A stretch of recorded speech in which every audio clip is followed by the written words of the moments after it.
Hello there. My name's Greg Watson, and I want to tell you a story in a way and recount on two very honorable events that happened in my life. 15 years ago, the Japanese Union of Scientists and Engineers presented me with the first Deming Medal ever awarded to an international recipient. That award, called the Deming Distinguished Service Award for Dissemination and Promotion of TQM Overseas, had previously not been delivered to anybody, and the Deming Medal itself had only been awarded to Japanese internal people. So basically, that broke a barrier that they had not had before in terms of the award of a Deming Medal. Just this last year, in November, the Japanese Society for Quality Control named me the first international honorary member of their society. These two recognitions are very meaningful to me as they represent the culmination of a 40-year engagement in learning and studying about Japanese quality. And so what I want to do is to share with you what I call Nihon Teke Zakuri Hinshitsu Kanri, which is the art, science, and practice of Japanese style quality management. Now, a better subtitle for this might also be Lessons Learned from Exegesis of Japanese Quality Terms, or What Have I Learned Over the Past 40 Years? And so I want to share with you these lessons, and I want to go back to the original kanji characters that describe so much of what the Japanese have in their culture and their way of adaptation of the principles and methods of quality. Now, we have to remember that kanji is not a alphabet per se. The words are actually characters, they're pictograms, and they actually have meaningful stories behind them. And so we have to understand the stories and the cultural meanings that have been implied in those words in order to fully understand them. I have been blessed by many Japanese friends who are in academia in Japan and members of JSQC and JUSE who've actually gone through and helped me understand these terms and the original sources. And there are so many of them, I just wish to thank them en masse for their help on this, because I believe this will benefit everyone who wants to study Japanese quality in a serious way. So I want to begin with basically a warning that came from a 17th century haiku poet named Matsu Basho. And he wrote, "Do not seek to follow in the footsteps of the old masters. Seek instead what the masters sought." And this warning is basically saying, don't blindly follow traditional ways or dogma. Try to understand what was behind the methods that they had. For instance, if we take a look back at the very beginnings of the quality movement some 150 years ago, there were no computers. Everything was done manually. Statistics were rudimentary, and there were no principles of lean. And everything has been learned over that period of time. Now, the benefit of studying the Japanese style in this is that basically they have learned as a set of scientific principles, building upon prior knowledge, and then testing it and rejecting those things that don't seem to work. And as they get better in measurement, better in their understanding, they've modified the system. And so time after time is built on modification and continual improvement through a learning process.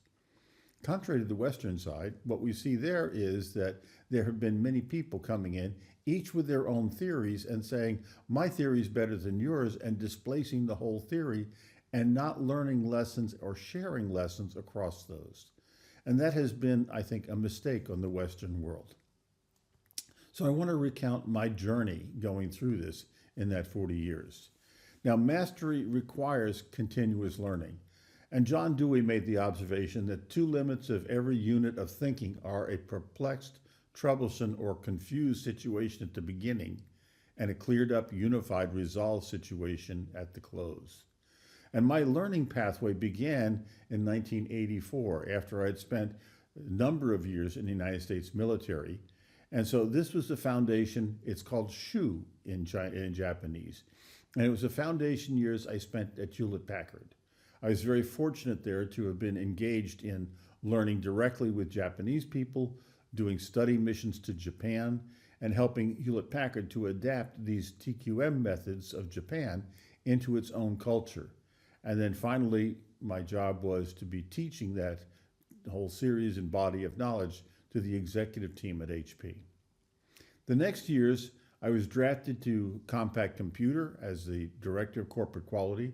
I became Vice President of Quality at Xerox, and then I became the Executive Consultant to Nokia Mobile Phones at the leadership team there in developing quality as a system for them and their business to help enable them to grow rapidly.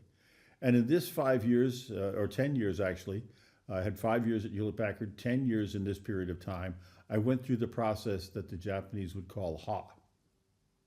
Finally, in 1999 to 1924, or just now and continuing, I hope, the contribution years as a global quality consultant. And as I left the confines of Nokia, I worked in Japan with Toshiba, with ExxonMobil, with Monsanto, with corporations all over the world in having offices of my company in Monterrey, Mexico, and in Melbourne, Australia, as well as in New York. And so basically I had grown into becoming a global consultant. Towards the end of that period of time, I've basically been stabilized now, working only in my home office here in Finland. So that's been the journey that I've been on. Now, this Japanese journey, Shuha-ri, is basically encouraging enlightenment beyond what your masters had taught you. It's basically a journey that empowers enlightened growth. Shu means keeping. What it means is that you have established the stability of being able to follow the standard work or the work standards that you've taught to a point of perfection. In other words, you've followed the kata. You've followed the work methods and procedures in a disciplined way of working. And this is documenting what the masters have done. So the actions here are basically to understand, document, and simplify what you've been doing. Ha is meaning breaking. And this is where the kata occurs as workers accept personal responsibility for the quality of their work, and they're delegated the decision rights, enabling self-management of their own work standards. So they change their job by analyzing and improving it based upon their own initiative, making it better or more applicable to their own needs. This is adaptation and moving it into the value system of your company. Re means going away, and this occurs by reforming and extending the master's kata or standards, and there are breakthroughs creating new philosophies, new methods that add value in different ways that had not been perhaps envisioned in the original methods of the first master. And so this is a sequence learning process that we go through as we embed ourselves and commit ourselves to learning more and more about this process of quality. Now, this Shuha-ri also, it can be turned around a little bit and to start saying, well, how do we learn? And Noriaki Kano, who is one of my senseis in Japan, has told us humorous story about the source of learning that we have, and do we really discover the facts about how things work? Have we really followed this Shuha-ri? And so he calls this first generation sushi is prepared by a Japanese chef in Japan. He's following the kata. Second generation sushi is prepared by a Japanese chef in America. And they're learning to keep that way, and they're following the way of the master, but independently in their own culture. And then third generation, we've changed from the Japanese chef to an American chef in America, and the master is teaching it to how do you actually do this yourself. So now it's no longer this direct Japanese influence. And fourth generation sushi is prepared by an American chef in Japan, but using beef instead of fish. And this is what we mean by re, the breaking away from the master standard to develop a new creative method. Now, this humorous story is actually quite interesting because many times the Japanese feel like this is exactly what's happened. Their methodologies have been created before many times in the West. They've been well developed in a scientific structure. They've gone through cycles of continuous learning and development, and yet they get rejected and then totally replaced by an American style sushi, if you will. The caution is do not oversimplify in a rush to improve. So we see many of the things people have learned, they have not learned first the depth of the meaning that was hidden in the Japanese terms and its application before they simplify it and take it onto their own. So the caution is don't copy, adapt. Seek first to understand, and then you can adapt to your own way of working. So we want to think about this as a system for continuous learning. So how do we go about this? Well, the Japanese term monozukuri means the art, science, and craft of making things. And so this is how we deliver value to customers. And so the art means it's a product of conscious application of human creative imagination. It's getting an understanding of what the customer's needs are, but it's an imaginative understanding. What new concepts can we apply? What new technologies? And basically we do this as a technical proficiency, which is like an artistic media. It's like when we talk about the changes in STEM technology, science, technology, engineering, and math. And we say it's now converting into STEAM. And the A is coming from artistic thinking, the way of imagining new ways of doing things, new applications. Science is a systematic approach to building and organizing a body of knowledge in the form of testable explanations and predictions about a particular object of study. And craft is a profession practiced by skilled laborers who gain the special knowledge by informal tinkering and trials to determine the best way of doing something, but it meets their own standard, not someone else's standard. So this is the Nihon Teki, or the Japanese style approach to manufacturing. Now, ownership of work creates workers' pride, and it changes the work culture from doing a job to producing value on behalf of the customers. So monozukuri is this basic idea about manufacturing produces value from things for customers. The second generation of this is called hitozukuri, and this is the way to achieve improvement in a daily work process by producing value in people or by developing the potential of workers. And this is the required step in organizational transformation beyond production of things by a pair of hands where people have fast hands to apply human capabilities to moving towards an imaginative way of engaging people to do the work. And then finally, we have kozozukuri. And at this level, we've come to a higher level of development. And here, the desired new productive state is to produce value from knowledge for society. And this is a direction that we're moving in now with the artificial intelligence, machine learning, and types of things where we're saying, can we do better to create quality for the world or for humanity? So the goal is to transform this style of working from mono to koto. And this transition from creating customer value by making things to creating value for society from knowledge. And this then takes advantage of all the capabilities we've had from the technology breakthroughs of this information age that began basically the year I was born in 1948, when bits and bytes were translated into transistors, and we began this modern age of the semiconductor. Now, hitozukuri is incremental mastery of a craft, and we see that we build up capability.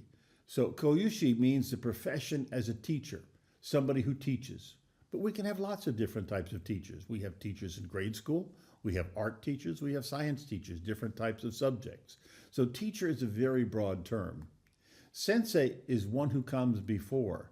So they have developed experience in what they're doing in their real life. And they've been able to work in a particular way to demonstrate how their methods and the body of knowledge that they have, how it applies in a real world, and they have experience to talk about that. Sito is one who's training under a sensei. It's a student, and the student is expected to learn the theory as well as the practice of the body of knowledge that they're studying. Deshi is one in training as an apprentice. They're a disciple. So they've moved beyond the theory and they're putting into practice and learning, if you will, on the job. And so this is learning on the project. It's learning by doing, if you will. And so this is, as we get out of our course and we go into development, this is the state that we're all in as we're practicing the very art of what we're doing and doing it over and over again. And we internalize our knowledge of that particular practice. Kohai is a junior in training who's being mentored. Now, the difference between Deshe and Kohai is that Deshe still needs coaching. And as an apprentice, they still need to have somebody looking over their shoulder. Kohai doesn't need that direct invasion, if you will, of their work, but they get mentored. So they come back and someone will come from time to time and review with them and ask, do you have questions? Are there things, how do you do this or something like this? Have you thought of a better way to try something? And so it's extending their thinking process and their knowledge by self-examination of what they're doing. Now, senpai is a senior employee who acts as a mentor. So a kohai will turn into a senpai as they start teaching others and coaching others. And this is how we develop ourselves. So everyone becomes a learner, and then every learner also becomes a teacher. Shisho is a master, teacher, or coach, one who guides others. So they've gotten the senpai to a higher level of designation, and they can actually guide others in this journey of development in this work that they're doing. And we see onshi is one who is given a valuable gift. And for me, in my experience, it was Dr. Kano. He is my onshe. He has been teaching that I cherish because it's taught me many things by his questions, his jokes, and even his very insistent way of thinking about how do you do things. And he asked questions that probe me into thinking more and more about how I can do things better. And so each worker is worthy to be developed to their potential. This is a fundamental principle in the Japanese system. And the workers can go as far as they will challenge themselves to keep improving. Now, Shisho is the outcome of a lifelong learning system. And so we begin as a takumi. This is a workman who's under development, an artisan, or a workman who's on the journey to become a master craftsman, to learn this craft of monozukuri. They learn in a dojo. So this is a place of the way where you learn how to be practicing a particular art or science. It's a place of immersive learning. It's deep learning. We keep going there, and the principle that we have is we're there to learn. And we move forward and ultimately can become a master in the dojo. We follow a kata, which is a disciplined way of working. And these are the forms or techniques, the structured way of doing things that's trained by drills until it's internalized. And finally, we get to the point where we become dantotsu, the best of the best. This is the objective that we have, to be able to keep improving to the point where we have reached this level of perfection. And then at that level, we become shisho, which is the master, teacher, or coach. This is the outcome when we become dantotsu, the best of the best. And we now are able to take on challenges beyond what we had thought about at the very beginning when we were just at the level of takume. So the gemba, where we work, is indeed a dojo. It's a place of immersive learning. It's where we learn about how we can move forward in life and what we can do differently. Now, one of the key terms here is this idea of nemawashi. So this is, how do we target our development along this process? So we work for bosses, if you will, supervisors, and there's a process of laying a foundation for proposed change. And so basically that proposed change is our career, our life, how we actually do things on the job. And now nemawashi is basically a process in Japan that's used by informally talking to people who are engaged in a particular process. We get this discussion with them before we take any formal steps to make the change. And it enables the change to be carried out with the consent of all the process. Now, the word nemawashi literally translates going around the roots. As you see in the photograph, this gentleman is uh, basically shoveling around the roots of the tree. So it's ni, which is root, and masawu, which is to go around something. It's the careful digging around the tree to prepare it for a transplant. Now, if we take a look at that, we will see that this is the first step in a process. Then they'll bind up the roots in burlap, and then they'll be able to take those roots and move it into another hole, which is being prepared for the new location. They'll put first down fertilizer, and they'll prepare the soil, and they'll make sure that it's aerated, and then they will add to that some topsoil, richer soil, and also maybe some mulch that would protect it and keep it the water inside. So it's a step-by-step process to ensure the value of laying this foundation for that proposed change, moving a tree from point A to point B. Now, what we see is that in organizations, learning occurs at all levels. It doesn't occur in the same way everywhere. And if we take a look in Japan, this is also true.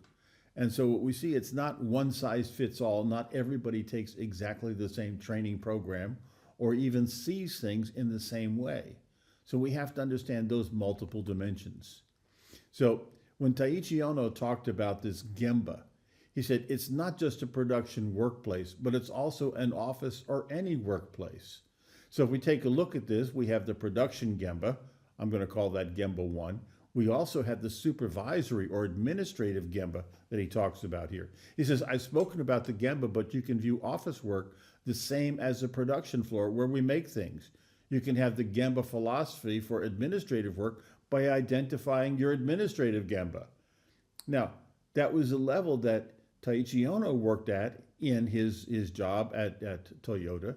He did not work at the corporate level. And so we can actually have a governance Gemba. So administrative Gemba is Gemba 2, the business level. Gemba 3 is the organization level. And so Taiichi Ono identified the need for understanding Gemba in different levels and the work at different levels, the value produced there, the methods and processes that are different in each, as well as the performance measures. And so this is going to be our challenge. How do we see this? Well, what is Gemba?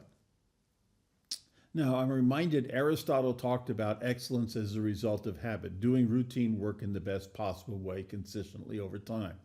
And that was what he called excellence. And if we take a look in terms of Gemba, it's actually combining 4 kanji characters together.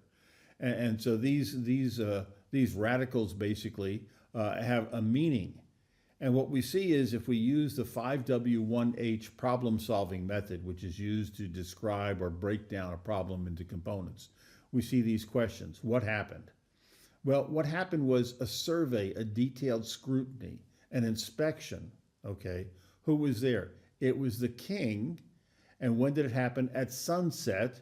And where did it happen? At the point of doing the real work. Why? To understand the real thing, what really happened. And how did it happen? It was personal activity to notice. So the 4 characters are the king, at sunset, surveying his kingdom, and seeing a pigsty. So this is this constantly seeking opportunities for improvement. This is an obligation of the executive function. And if we take a look back in the very first book on modern management, it was written in 1916, we see that the obligation of management is to have a constant intent to seek improvement in every function at every level. And that is the need that we have as leaders in organizations to keep learning how to lead. Now, that learning how to lead means we improve in different ways at each level in that organization. So each Gemba will move differently. And if we take a look at this, we see that to build a comprehensive quality program, we're going to have to deal with how do we make change happen, or how do we structure change to gain advantage of the resources we have available and make sound decisions at each level based on data.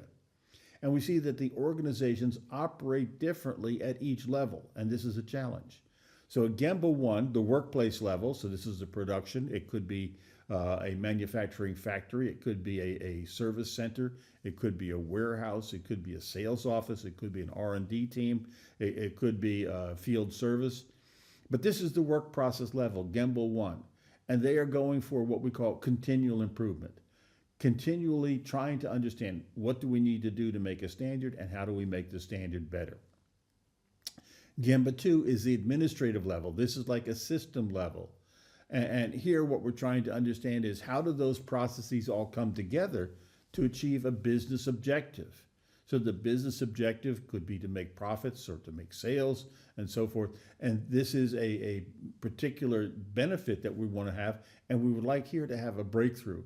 So it's not just to have continual improvement, but we would like to have a breakthrough type of improvement.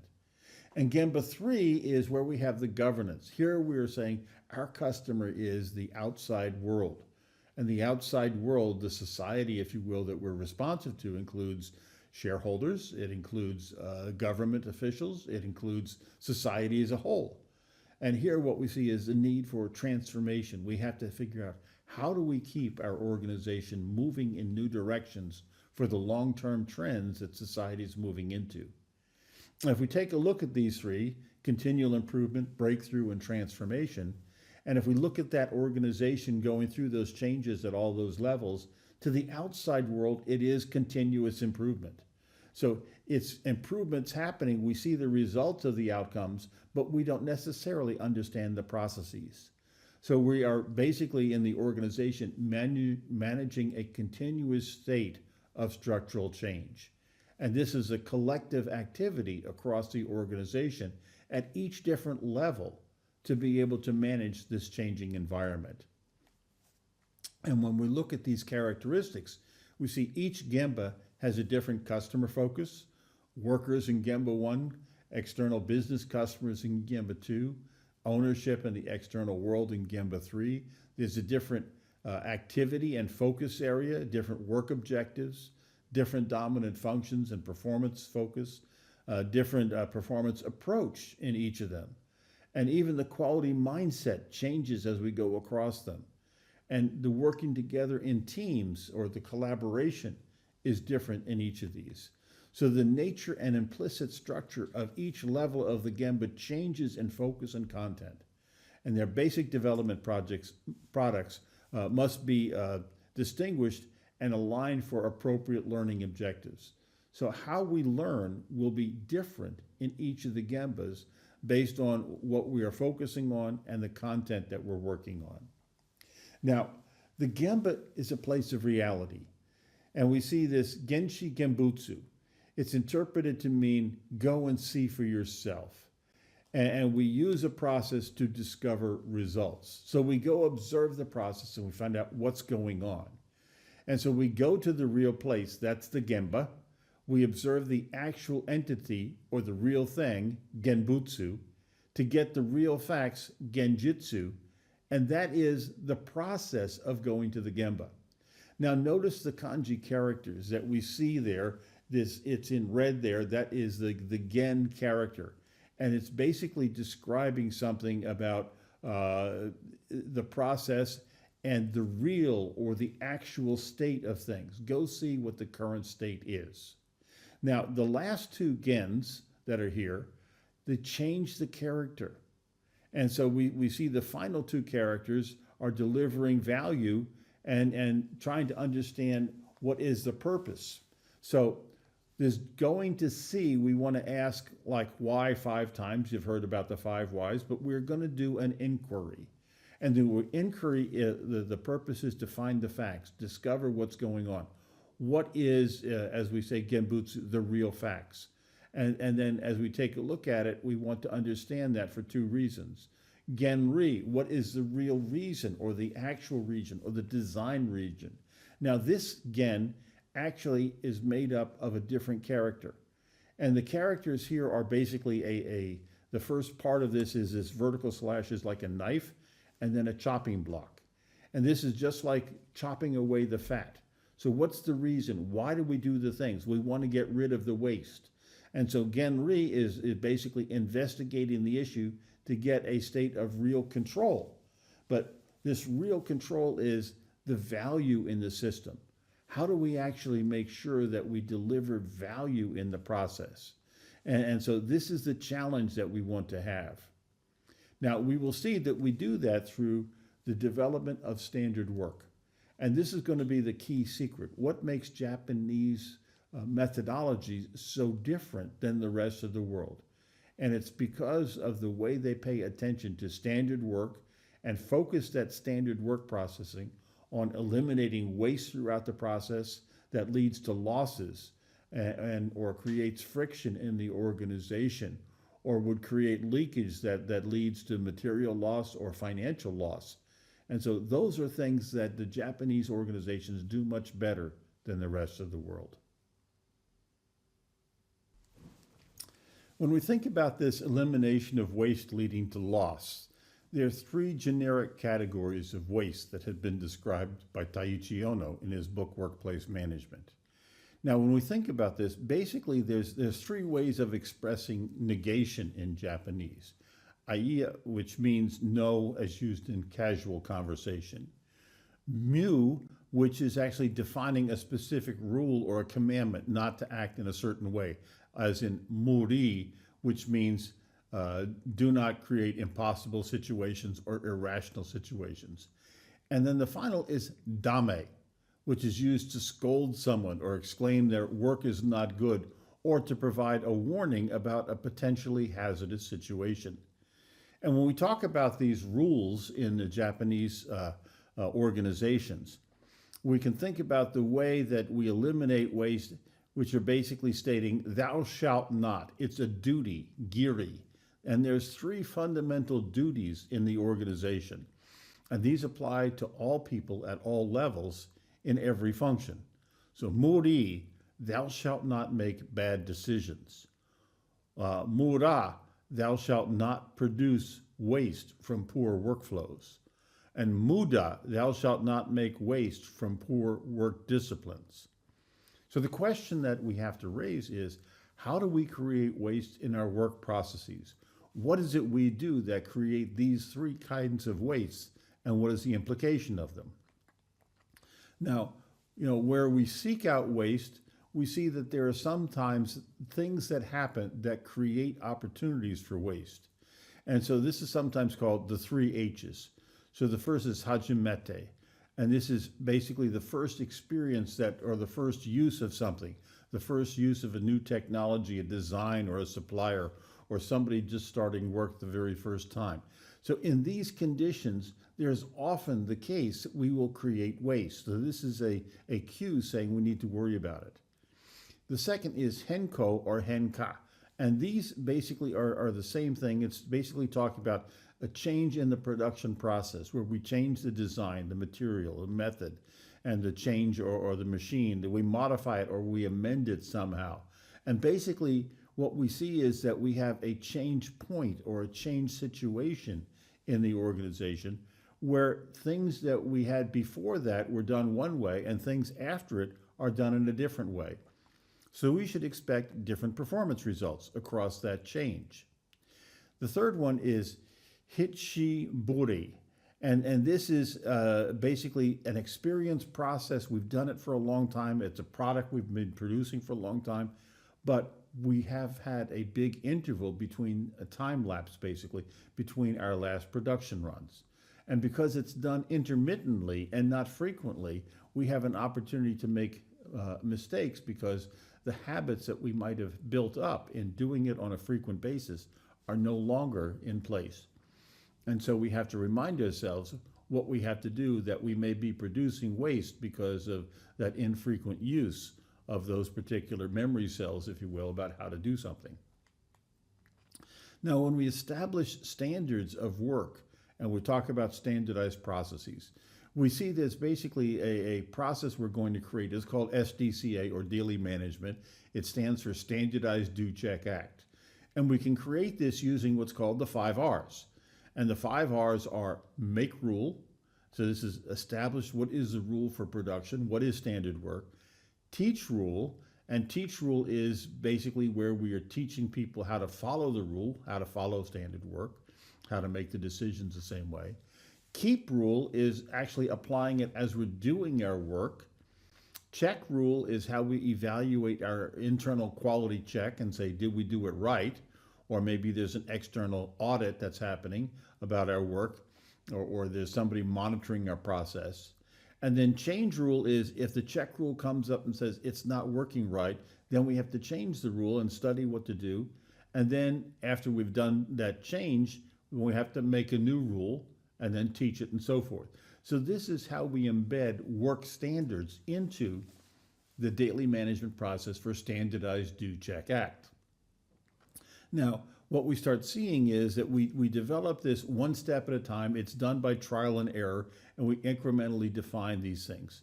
So basically, this first step is to make rule and teach rule. This is the job of a supervisor, and the job of the supervisor is to educate the workers and to motivate them. So in the 5S process, this is what we mean by shitsuke, and that's the job of the supervisor. And then we see the next step is Siri Sitan. So Siri Sitan is basically what we mean, if you will, keep the rule. And then at the end of the day, we have this check rule, and that's CISA, that's the cleanup process.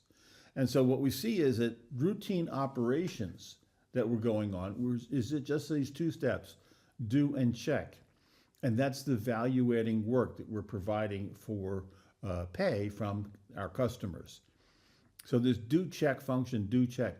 As long as things are going right and we're meeting our quality objectives, we should be able to follow that cycle. However, in the check step, if we see there's a problem and we have an out-of-control operation and it's within our budgetary guidelines, it's within our areas of responsibility for making decisions and our control of the process, then we have to change the rule. And so this is where we see Seketsu or Kaizen happening. And so Kaizen is about this continual improvement process. And then we move on from there into the make the rule process. So this is what this operational design of this daily management system is doing. It's putting this sequence together to create this process. So the check rule is basically process quality assurance. And that should be part of the self-check work done by everybody in their job. We should check the incoming quality of the materials and the information we have. Is it adequate? Do we have what we need? And then we should check the outgoing quality. Did we follow the process? Did we create the work in a value-adding way that was expected from the standard work process? So assigning rules is what's happening to create this standard work. Now, when we take a look at this, we see that this work standard basically in Gemba 1 is performing routine work. And Duran made the comment, he said, without a standard, there can be no improvement. So the idea is that we do work and we improve work. This is the job of this Gemba 1. And we have work standards, we have worker training, we have self-inspection, and these are the control mechanisms that we use to make sure that we can keep this operating within that requirements for the standard work. We also have measures, the input quality, the flow through the work process, the output quality, worker safety, as well as transaction costs. All of these are indicators, are we doing this standard work the right way? Now, we spend most of our time in the do check cycle. Certainly, we should spend at least 80% and more of our time doing do check. That's the evaluating process. The act and standardize are lesser amounts of time, and this is not a requirement. These are just sort of rough observations that we have in terms of how we spend our time. But basically, this is the job of the value-adding work in the organization throughout all levels of Gemba 1. Now, what happens when we get to that checkpoint and we don't have the budget to make a change? We don't have the competence to investigate the problem, or we don't have the decision rights to make a change happen. Well, that means that we have to escalate to the next level, and that's when we initiate a project. And the project is the PDCA cycle. And so the PDCA cycle is about change management. So we pivot from the SDCA process to the PDCA process in the check step. So the check step says, okay, this check step means we have to go someplace else and we have to act differently. So it's no longer the first place team. We have to act, and then we have to let management know, and then they have to create a plan for what we're going to do. And then we go through another do check cycle, and that is to make this process happen differently. So here, what we're doing is the supervisor is leading the team, helping to lead the analysis of what's going on. We have a work review, waste identification, the team is taking action, and we have work balance at the end and flow productivity. So we've created these things, and that will result in a reduction in the losses and the costs associated with the waste that we detected. And as Duran made the observation, all change happens one project at a time and in no other way. So we have to make these changes happen, and that's going to be this project management process, or the PDCA process. Now, we also see that cycles of improvements can get to the point where we say, wait a minute, this team is not able to do it right because it's actually a business system. And so we start seeing that there's some need for synchronization, prioritization, because it's bigger than just one part of the system. We have to get outside of the manufacturing system. Maybe we have to go to supply chain. Maybe we have to go to design and get other functions involved in the process. And now we have to escalate again outside of the factory to involve the other elements of the organization. And this is where we have the PDSA, or the transformation cycle, transformation management. And Deming talked about this in his book, The New Economics, in 1993. And basically he says, when we go through here, we have to actually plan, do, and he said, study, act. Now, he didn't like the idea of the check step because it's too much checking against something. But studying, he said, it's more the job of the executive. And when we look at that chapter in the book, we see that his cycle is talking about transforming organizations, not about changing processes. And so it's a broader system. And so the whole idea is, how do we create these cycles of improvement? And how do we get them so that we can have these overlaps working? And we start seeing these three cycles and these three methods all come together with the purpose of strengthening the standardized Do Check Act daily management system where the value is produced. And so we see that this comprehensive improvement across these three gembas is actually what we mean by Hoshin Kanri. So Hoshin Kanri is a strategic approach to improving quality. So we see basically at the beginning, in the middle between SDCA, PDCA, we see there's a check ball process, or a catch ball process that's checking the process, making the improvement happen, and the study, and say, where do we make the change happen? Do we have to escalate beyond PDCA to the SDCA? And then does that come down as a process? We have a strategy review process that's going there. We have a strategy formulation process and a strategy monitoring process. And those are all part of the Hoshin Kanri system. And so these change projects start saying, okay, it's not about fixing the task. It's not about changing the way we do our work. It's about developing a future direction for our organization. So it's at a strategic level that we want to make the shift. So what do we mean by Hoshin Kanri? Well, if we take a look at this first word, Hoshin, we see there's two characters. So the first is Ho, and it basically is talking about standard work. And standard work is basically the method or form. In martial arts, would say it's the sequence of the kata that we follow.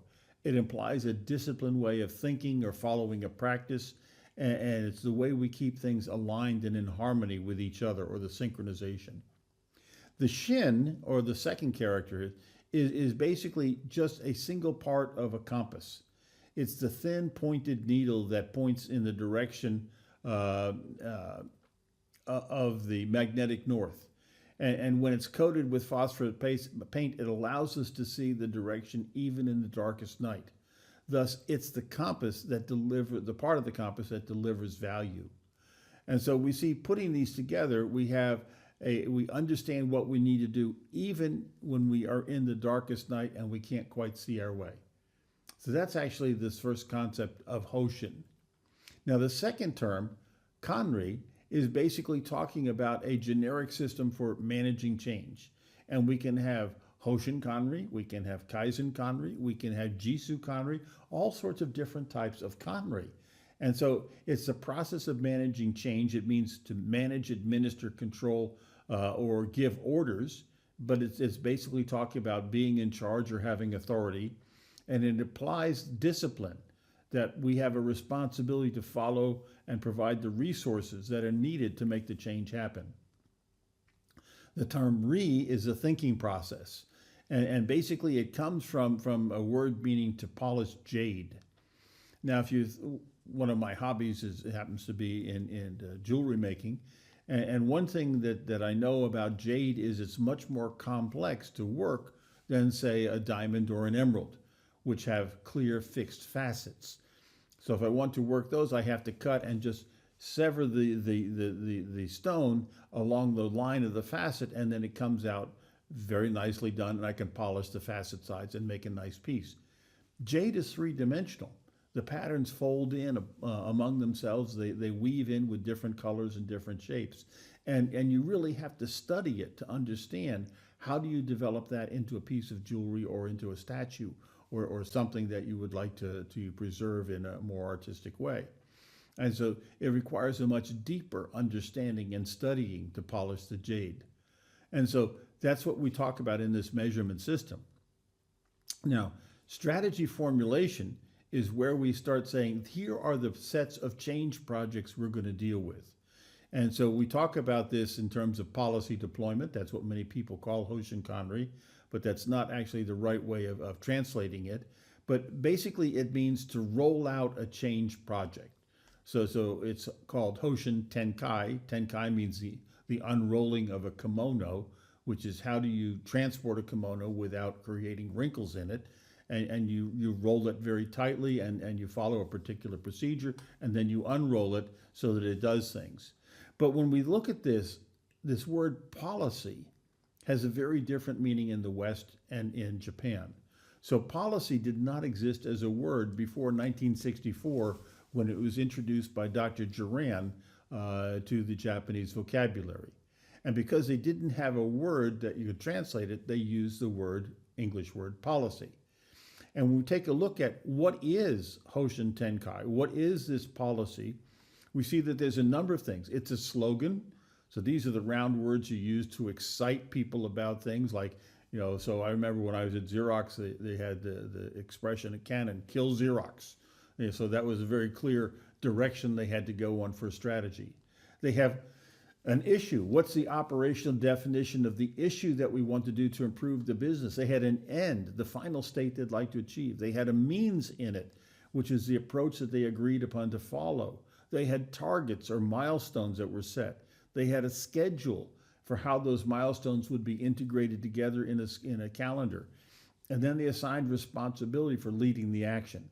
So basically, policy for the Japanese is the equivalent of a strategic plan. And so I think it's important to realize that when we talk about policy, it's talking about a fully formed action plan that's being delivered into the organization for pursuit.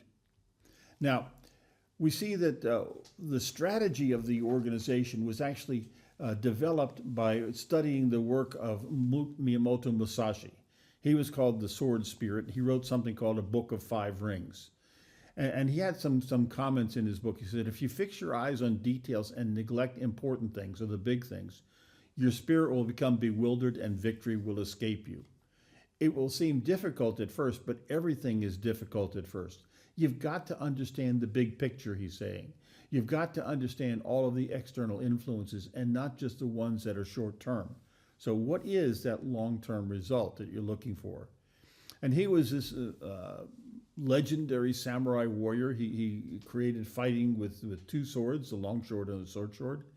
And he emphasizes that if a samurai wished to follow his teaching, he needed to learn all of the arts. That creates the flexibility while practicing their basic methods or forms, the kata, to a level where both body and spirit become one.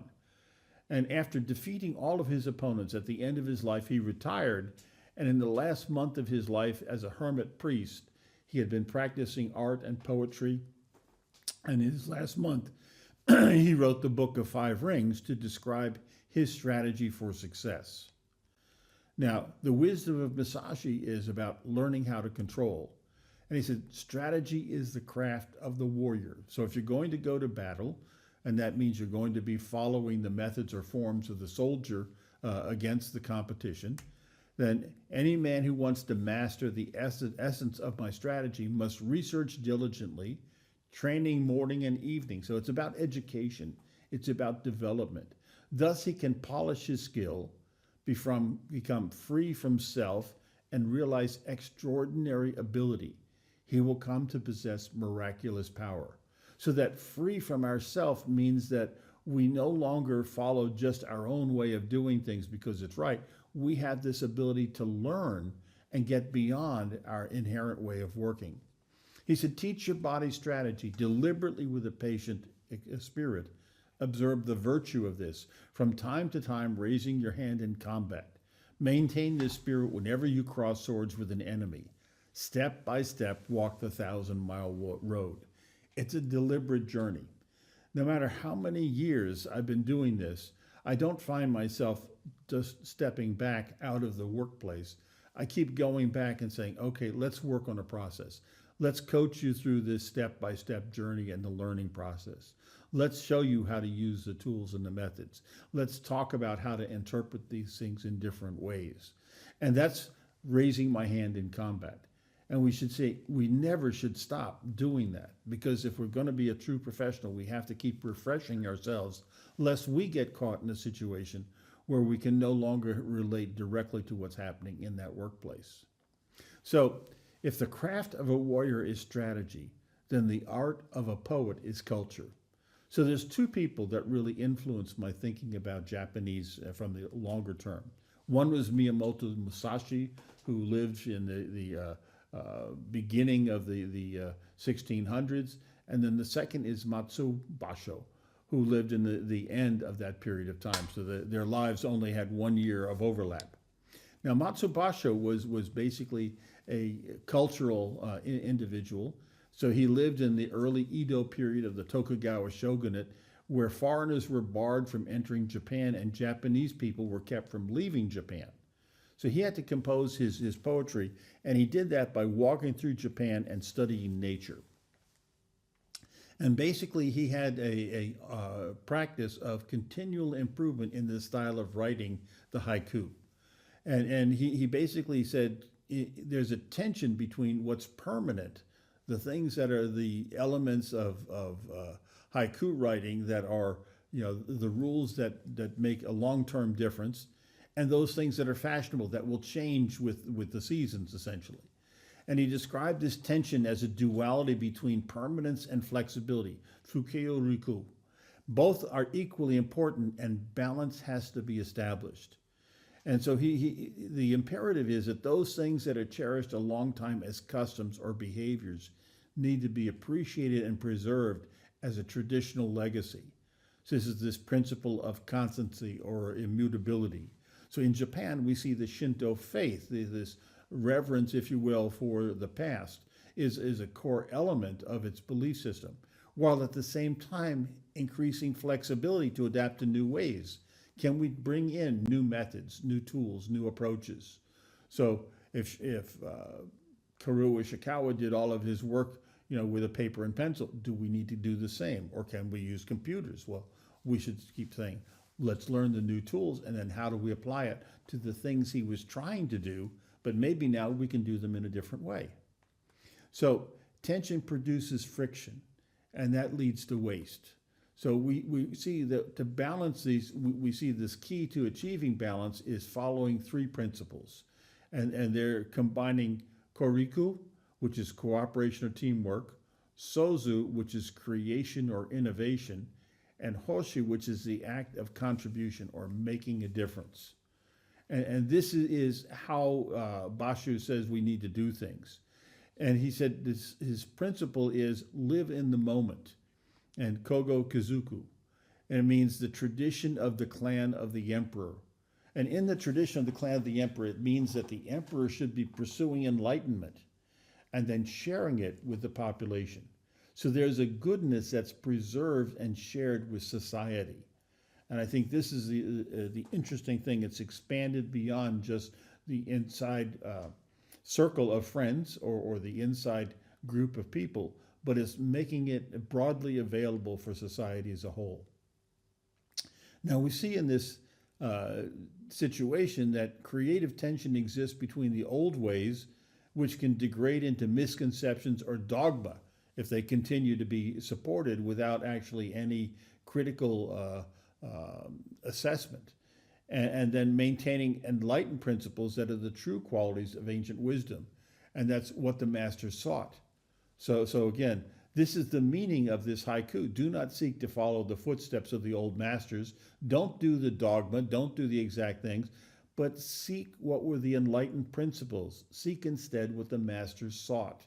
Why did they do these things? Why did they bring these tools up? What was the reason behind it? What was the benefit that was actually being entailed? So purpose endures when it's flexible to society. So what is immutable? Well, we see basically the purpose of an organization shouldn't change. The humanity of the people in the organization shouldn't change. The culture of the organization, and these are all loosely coupled to each other, but they mature over a very long period of time, tens of years, decades, if you will. And then we say, what has to be flexible? Well, we see technologies, products, services, methods, tools. They're all tightly coupled to each other, but they move in a synchronous way. So in a short period of time, we can change technology and methods and so forth. And we have a different way of working as a result of that. And it's the interplay between the immutable and the flexible that defines the strategy of the organization's actions for how do we make continual improvement work. So the question then becomes, how does that work in your organization? What is immutable? What are these things that you do to create this long-term strategic direction of management or define the strategic intent of management for change? What's flexible? How are the working procedures and rules used to maintain your work system, and how do we update those as time goes by? So as an example, we can take a look at the culture of Toyota. So these were the founding principles of Toyota, written in 1937 by Kiichiro Toyota himself. And as you take a look, there were 5 principles. The first is be contributed to development and welfare of the country. Again, we see that broader view, not just the company, not just your factory, not just your work process, but of the country. By working together, regardless of position, faithfully fulfilling your duties. That's following this Giri principle, or the duties that we have. Then he says, be at the vanguard or the advance, the front end of your times through endless creativity. So we keep bringing new ideas, inquisitiveness, in other words, we're curious, and the pursuit of improvements. So at each level, we have to be pursuing improvement. Be practical and avoid frivolity. Don't do things just because they sound good or it's fashionable for the time, but be practical about how we pursue these things. Be kind and generous. Strive to create a warm, home-like atmosphere. And that's about how we treat the people in the organization with respect. Be reverent and show gratitude for things great and small in thought and deed. So this is about the expression of kindness to people, recognizing their contributions to the organization. And this was the foundation of Toyota, and basically it stayed the same all the way up to 2001. So from 1937 to 2001, it didn't change. And here we see Fujio Cho, who was president of Toyota Motor Corporation in 2003, saying, the Toyota way, which has been passed down since the founding, is a unique set of values and ideas. Clearly, our operations are to become more and more globalized. With this in mind, we compiled a booklet, Toyota Way 2001, to transcend the diverse languages and cultures of employees and to communicate our philosophy to them. But it didn't fundamentally change. It just expanded and changed, if you will, in the way it was communicated. So they modernized the language to restate that historical immutable culture. Now, when we take a look at this, we see that Hoshin Conry is about value deployment. And it's how do we assure quality through design and delivery of value in the organization. And there's three fundamental ways that we see that this is happening. One is a comprehensive listening system that tries to find out what are the issues to address that the frontline workers cannot improve by themselves. In other words, the daily management system is not able to cope with those particular aspects of development. And then a cross-organizational process of dialogue seeking to gain consensus about how do we collaborate together. So what's the direction we're moving in? What are our objectives? What projects do we need to change? And what are going to be our targets or resource allocations? And then finally, a project management system to enable effective action to make the change happen, and then to ratchet up the capability of the daily management system. So those are all elements of what we need to be able to do to make change happen through Hoshin Conry. And we need to follow then the example that's been developed by JUSE and JSQC and our quality colleagues in Japan, because what they've done is they have a process of scientific inquiry. So quality investigations are probing data observations about how value is delivered and how it's influenced by the process of its development.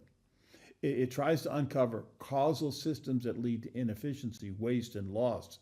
And it behaves like a scientific investigation, which observing facts, notices changes in condition, uses inquiry following a step-by-step logical approach, and it seeks to gain consensus on the theory. And when it becomes settled knowledge, in other words, it's broadly accepted, it's establishing a new foundation for our approach, if you will, of best practice. And then we then look and challenge it again to figure out what is a better way of doing that as technology evolves. So the outcome is that quality results, just like scientific results, are never in a settled or absolute state, but they're always subject to further refinement and to gaining increased knowledge. And that means that we have an opportunity for continuing to push for continual improvement of our ways of working. And this is going to take us back into this daily management system, where we start seeing cycles of management, improvement, and control happening. So what is it we can do in that daily management system, and how does that work in the Japanese structure? This is the next question that we're going to attack. Well, we've talked about this 3 Gemba structure, and basically what we realize is the foundation of this, Gemba 1, is exactly where we're trying to deal with this. Now, when I was discussing this in Japan a few weeks ago with Shinichi Sakachi, he is of Toyota. He is, as a matter of fact, he was on the board of directors and quality responsible for Toyota Corporation, and now he's an advisor on TQM matters for Toyota and president of the JUSE, and also he's chairman of the International Academy for Quality. And he talked about his way of interpreting 5S system and this relative to this daily management in the context of 3 Gemba. And he said basically that the first 3 S's really applies to the operational level. It's the discipline of managing that daily work to create value. He says the 4th S he thinks of as being belonging to the business or the system level of how we ratchet up and create this continual improvement of the organization. And he said, and the 5th S is actually developing the Kaizen culture for the governance of the overall organization. And I thought this was very interesting because when we talk about the 5S and the way that it's been applied, I see that there are many misinterpretations of this. And so I want to spend a little time going back to the derivation of 5S from the kanji systems. Now, we talk about principles of change driving daily management. We see there's different types of projects that can be done to improve processes. So one is called an ERIE project. That's an exceptional process. It comes from the power of the emperor. It's superior in prioritization for resources to all the other projects for change improvement. And it's basically where we're betting the organization's future on how we apply those resources. Now, We see then the more common terms, the Hoshin Kanri, and that's basically a Gemba 3 type of project where we're changing the way the organization system is deployed. We see the Kaizen Kanri, which is basically Gemba 2 within business, and it can be done as long as it's not conflicting with any of the Hoshin Kanri projects from above. But basically, the business manager says, we own these processes, we have the resources, we can do this change environment. And then we also have Kaizen projects that happen in Gemba 1, where we're talking about making changes in the value production processes or changing in the value delivery system of daily management. And so as we start taking a look at this, daily management is really a complex combination of maintenance improvement, or e.g. Kojo, and that means progress improvement or rise or elevation, as in Koritsu Kojo, which is the improvement of efficiency. But it's also with larger project-based Hoshin or Kaizen Kanri improvement projects, when the plan, do, check, act cycle is engaged in creating breakthrough or Kakushin type of projects. And this is leading transformation. So Kakushin is a breakthrough project which is above a Kaizen type of project, but it's basically saying it's a step function change. And so this is a revolutionary change, usually through innovation, which is pursued as, if you will, a mandate of heaven or the right of the emperor. It's a top-down mandate of the executive to make an improvement relative to systems. So it may be an IT change, it may be production or capital equipment changes, and so forth. Now, what we start seeing is 5S for the worker. Where did it originate? So Takashi Osada in 1991 wrote in English the 5S's, 5 keys to a total quality environment. And that was not very popularized in the West. Hiroyuki Hirano in 1995 wrote the 5 Pillars of the Visual Workplace, a source book for 5S implementation. In Productivity Press, the emphasis was on the visual workplace. And then a second edition of that book came out the next year, 5S for Operators. This was a condensation of the 1995 book that simplified it and simplified it to support worker implementation of 5S. And it was popularized as methods for workers. Now, the interesting thing above this, most of that book was edited by Americans at Productivity Press and not re-edited by Hirano. And so we saw here, this is the table of terms that typically is shown, where we see series, Sitan, Sisu, Seketsu, Shitsuke as the 5 S's. We see the kanji terms for them. And then we see the English terms, sort, systematize, sanitize, standardize, and sustain, and then the meanings that are assigned to each of those steps. And this is, I think, the common understanding of what 5S is in most of the world. Now, if we take a look at the first fall terms, all of them begin in the Romaji terms with SEI. But the kanji indicates there's 2 different characters used to create that same Romaji term. So the first means to turn chaos into order. It's about structuring the way work is done. And then the second, which is for the third and the fourth SEIs, means to make something pure. And so we have to take a look at, there's a little too fast in just translating these into English without really understanding what the kanji is and what's going on. So let's take a slower look at this. So the first in Siri, we see SEI means to turn order into chaos, or chaos into order. And then Ri is this thinking or cognitive process. We talked about this as being the polishing of jade earlier. And this is describing a method how to make order out of the process through application of a thinking or a cognitive process. And that's basically looking at what are the logical categories or the way we rationalize or streamline work to make it operate. In English, basically, this has been reduced to sort and remove the unnecessary things. And in a way, it's like a muda detector. It's saying, what are the things we don't need and what can we do to assure we have discipline? Now, Sitan, the second, is SEI means, again, to turn order into chaos. And Tan is actually a term that's got a medical implication. And so it means medicine that has an immediate effect. So if you have a headache, You might take an aspirin or a Tylenol or Burana or some pill like that that gives you an effect. If you have diarrhea, you might take something like Imodium and so forth. So if you have a heart attack, you might take nitroglycerin.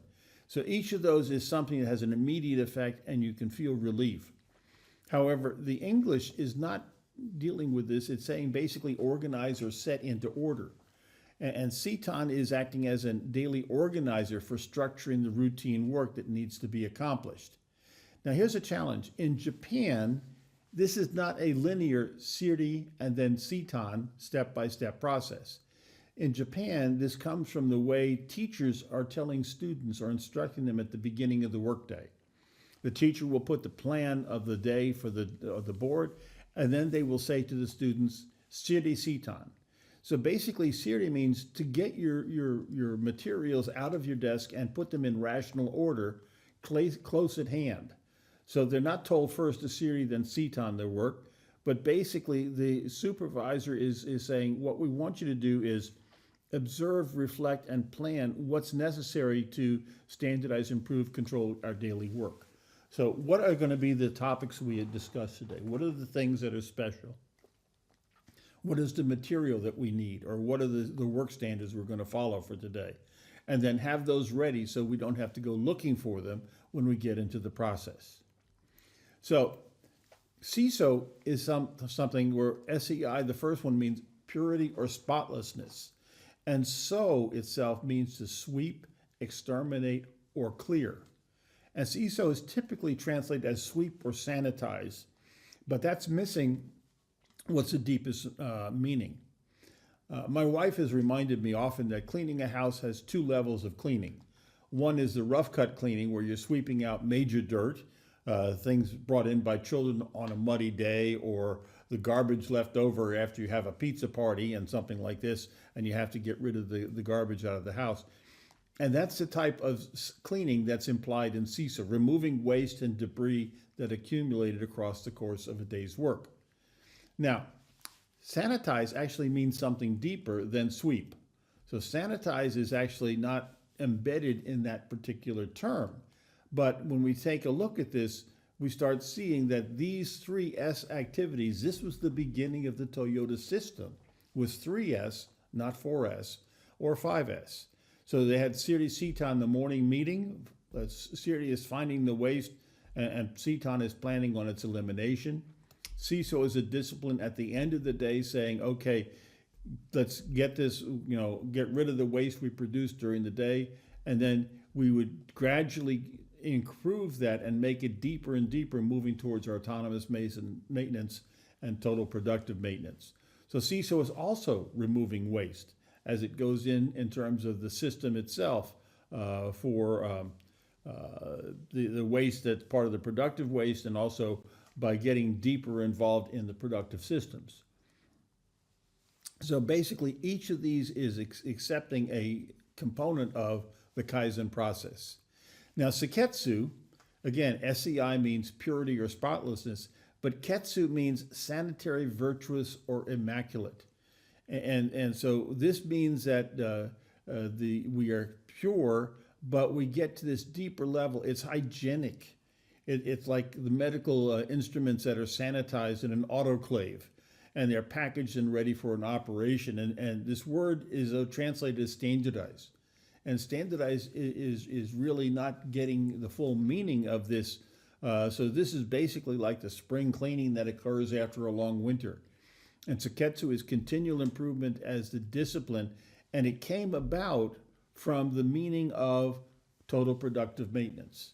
So in TPM, this meaning has a very different meaning. It means getting deeper into the equipment, moving so that you now will not just be cleaning up the equipment, you might be checking the oils, changing the oils. You might be performing a test. Is there any sort of magnetic metal or metals in the oils? Can you change belts on systems and so forth? And you start getting into a deeper involvement in the product. And so basically that's an important step. Shitsuke is discipline, training, or teaching manners. And basically this is basically, it's translated as sustain, but again, that's a constant state of alternating between performing and improving. And that misses the mark, as Kaizen is not limited to one step, but it's a dynamic cycle. And it's integrating SDCA and PDCA in a change management process. So Shitsuke should be interpreted as a Kaizen process because it's synonymous with the practice of the Kaizen activities. So when we start talking about applying Seketsu and Shitsuke, these are reinforcing the Kaizen activities. So Seketsu is this disciplined process of ratcheting it up or making it deeper. This is called Hadome, which means teeth stop. It's a tooth or a ratchet wrench, and that means we hold the gains. And so ratcheting upward quality of standard work and holding the gains through disciplined work is a part of this Seketsu. And then Shitsuke is basically this improvement process, and it's a principal activity of Kaizen in daily management. And it's training the workers and educating them in the discipline of improvement. So Kaizen combines Seketsu and Shitsuke in this process. So when we take a look at this daily management system, we see that basically what we come about is there's a sixth S that's the result, and that's called Shukan. Now, Shukan means habit, or it's the resultant regular pattern of behavior that's been learned. And it's the rigorous application of 5S, and it does something that a person would do so that everything is done routinely and regularly. In other words, it's habitual. It means to learn, that's what Shu means, and Kan means accustomed. So it's our accustomed way, it's our habit of being able to do things. That's an outcome of the standard work and its discipline of daily management. That's when Kaizen is occurring. Now, what we see is we have this Nichijo Genba Kanri. That's the daily management system. And it's how we manage things. And this is how we work. It's providing the focus for the Hoshin Kanri type of projects. So Hoshin projects will improve a process or a system of processes in daily management where process owners and functional managers do not have the resources or means to achieve the desired change. The daily management system is typically documented using standard work instruction, tables of business fundamentals, including what's called QCDSM, or quality, cost, delivery, safety, and motivation types of measures, and then the implementation plans that result in those things. So the hard stuff of change, technology, software processes, goals, management, financial systems, have to be integrated with the soft stuff, which is the people systems, to achieve systematic change. If we don't take these processes and get them involved with the people, the change will not take place. So we have to think about what's happening. So Siri, Sitan, Sisu, these are standardization activities. Seketsu, Shitsuke, these are Kaizen activities. And what we do is organizational value is created by managing the development of people. So that's this koto zukuri, where we see that we're delivering value for society. And that's the final outcome of that process. Now, to make all of that happen, we have to have inclusive communication. That's the key. Communication throughout the organization has to be effectively managed. And we start seeing this is happening in this Japanese. Everyone's job is to encourage quality, whether we're in Gemba 3, Gemba 2, or Gemba 1. And each of them has what we call Jusuken teams. So a Jusuken team means a second set of eyes. And so at the Gemba 1, we see their quality circles.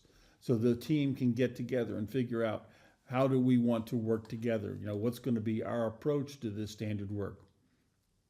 Project teams occur in Gemba 2, where we're actually making a change happen. And these could be a project team that's focused on changing a particular piece of equipment.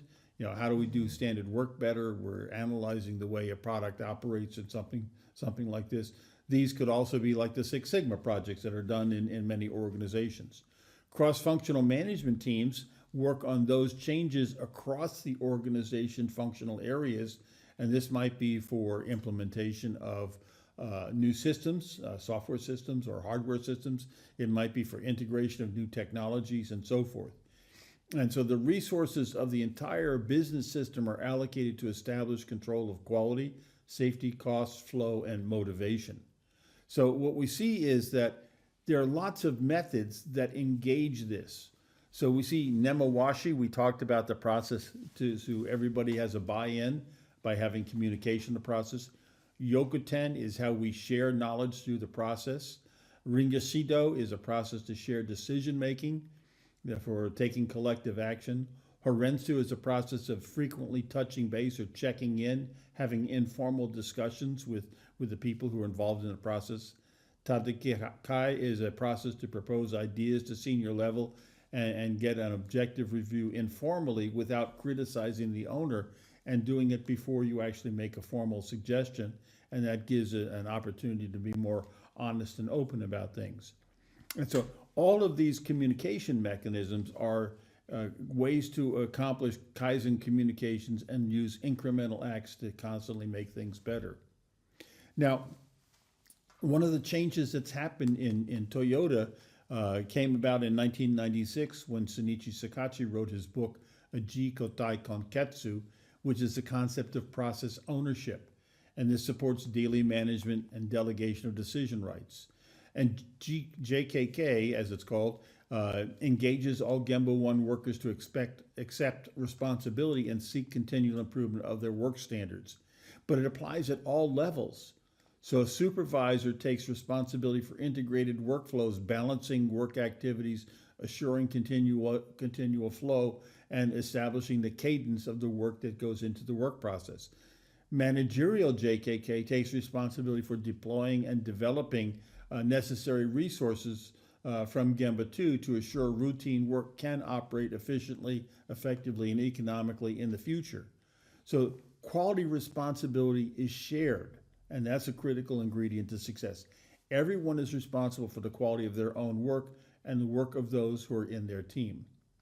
So another major learning came about from Yoshio Kondo's work on human motivation.